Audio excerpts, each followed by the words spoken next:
กับ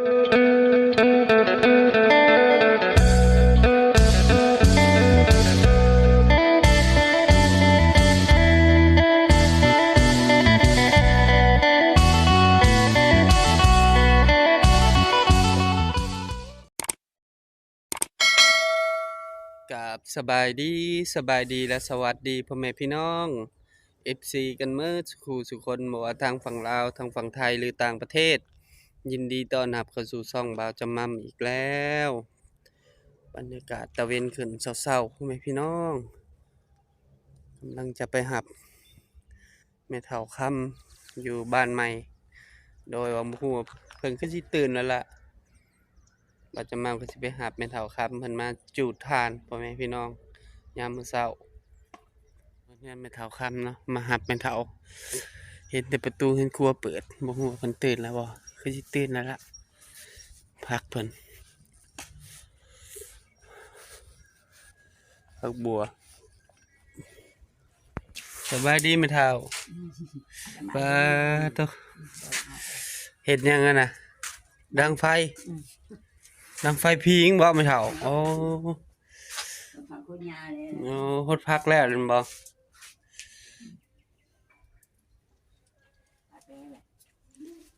เออเห็นครัวแม่เฒ่า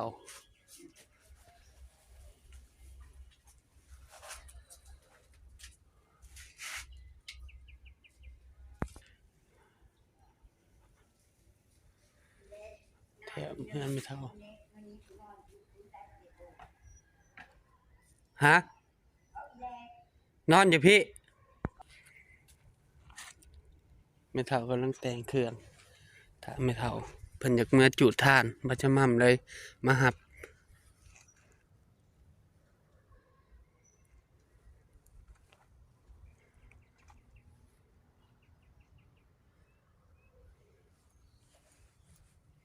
เพิ่นก็ดังไฟฟิงแต่เช้า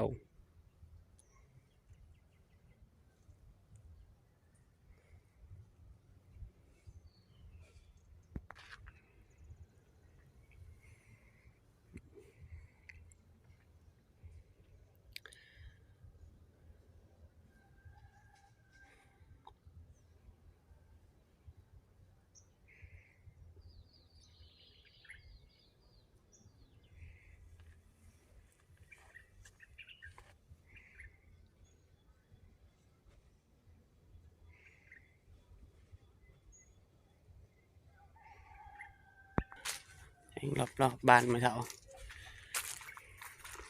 อันนี้เสาหัวเจ้าบ่แม่เฒ่าเสาตูบเจ้ามากออกมานี่บ่เออนี่เนาะข้างๆเห็นแม่เฒ่า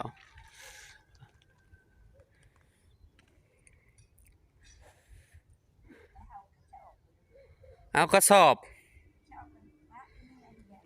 เออ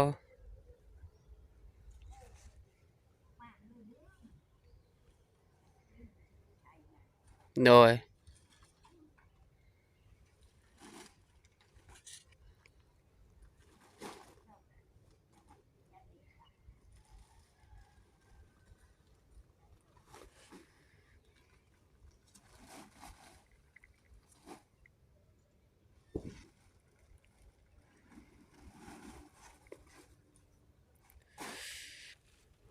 แม่เฒ่า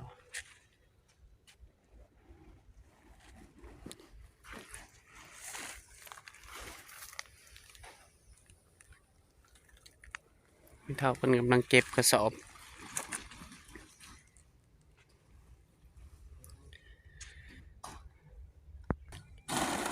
พ่อในเกี่ยวเขา3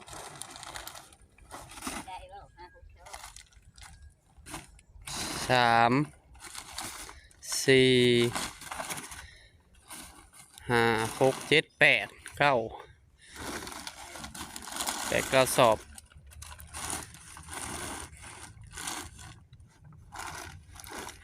ได้หยังไปกินแม่เฒ่ามื้อนี้บ่ได้กินหยังเลยคืนนี้เฮ็ดได้สิมีเหือมีแฮงคือบ่กินมาแต่พูดเลยกินมาก็แม่นนะมีหยังก็กินบ่มีอันกินเลยโอ้ยพ่อเฒ่าก็ได้ป้าน เอาน้าบ่าวควงแฮถือป้าซะป้าหน่อย3-4โตโดย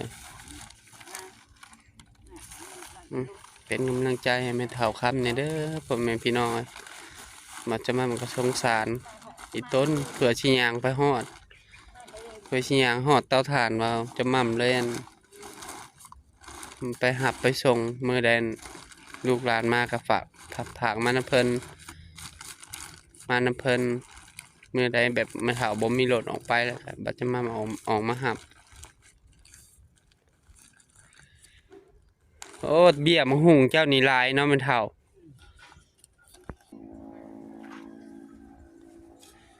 นี่โคตรแต่เศร้าวันนั้นน้องมันเฒ่าอุ่นอยู่นั่นบ่ของได้น้ำขึ้นมาใหม่อุ่นมันบ่ตักเอาอ่ะตักเอา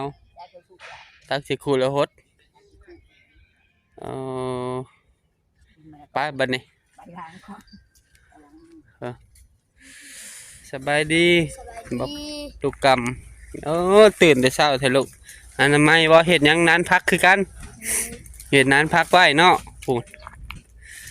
ทำความสะอาดไปเลยกัดแปรงไปน้ำพอเฮาอยู่ทางไว้เพิ่งเถื่อมีแนวเห็ดเนาะ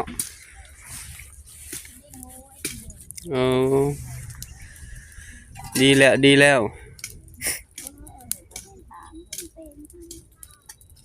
ผ้าครับผมปอกแป๊กอยู่เข่าอยู่บ่เข่าอยู่ผ้าใหม่เจ้าบุมีเสือแขนยาวบ่ลูกมีอยู่คือบ่ใส่เสือแขนยาว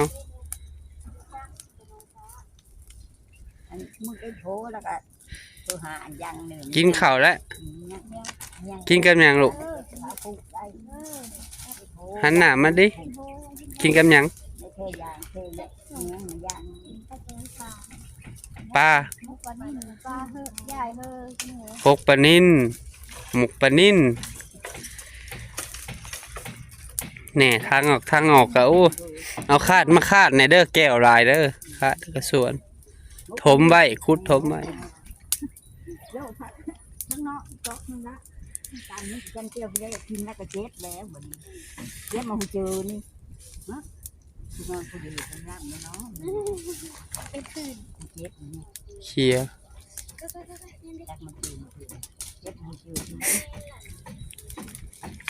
อยาแล้วก็กินยาบาดนี้ยาแล้วก็นอนแล้วในตะกร้า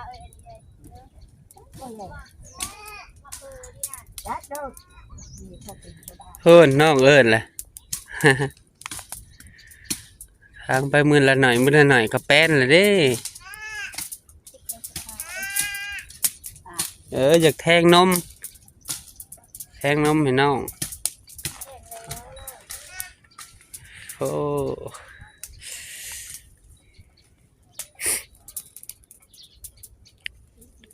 เอามาส่งแม่เฒ่านะครับแม่เฒ่าคนพักก่อนกินข้าวกินน้ำพิงไผ่หนาวขี่รถมาก็เย็นมือจนเย็นมือบ่แม่นนั่นกลัวฮอดอยู่ห้องแอร์เลยซัมซีอยู่ห้องฟิตเลยนะอยู่ห้องแช่แข็งแล้วหนาวแห้งเย็นแห้งน้ำมือเสาช่วยๆไปก็ห่วยไปแหละ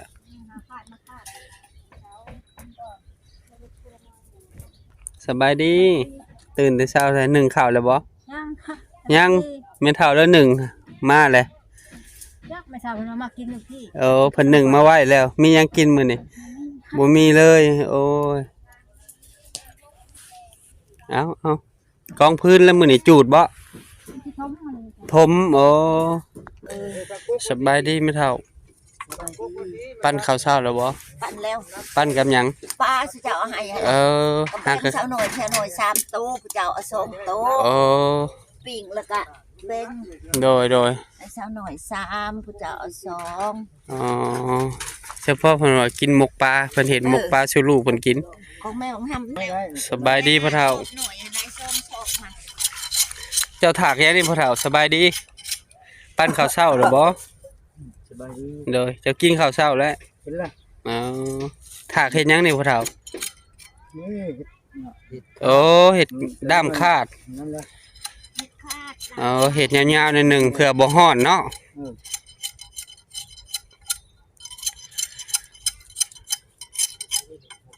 ยุมันยาวค่อยได้เลย แม่นมันยาวแล้วบ่ฮ้อนบ่เฒ่า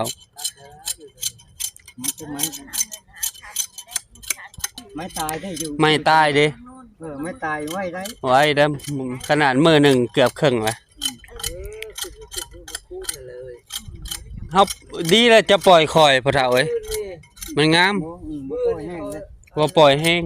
มันซึมหมอกน้ำเด้ ค่อยแห้ง มื้อนี่ก็สิไปกินดองเขานี่ถ้าไป8-9 โมงก็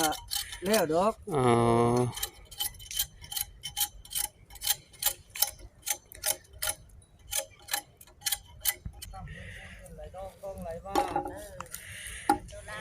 เออ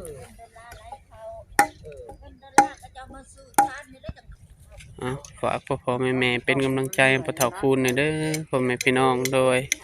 มาวันนี้บ่จะมั่มก็ขอบุญขอบคุณพ่อแม่ FC ทุกท่านที่เบิ่งคลิปบ่จะมั่มแต่ต้นจนจบโดยบ่ข้ามโฆษณาเพื่อเป็นกำลังใจบ่จะมั่มเฮ็ดคลิปใหม่ๆออกมาให้พ่อแม่พี่น้องได้รับได้ชมขอให้พ่อแม่ FC ทุกท่านจงมีสุขภาพร่างกายแข็งแรงปราศจากโรคภัยไข้เจ็บคิดสิ่งใดก็ให้ได้สิ่งนั้น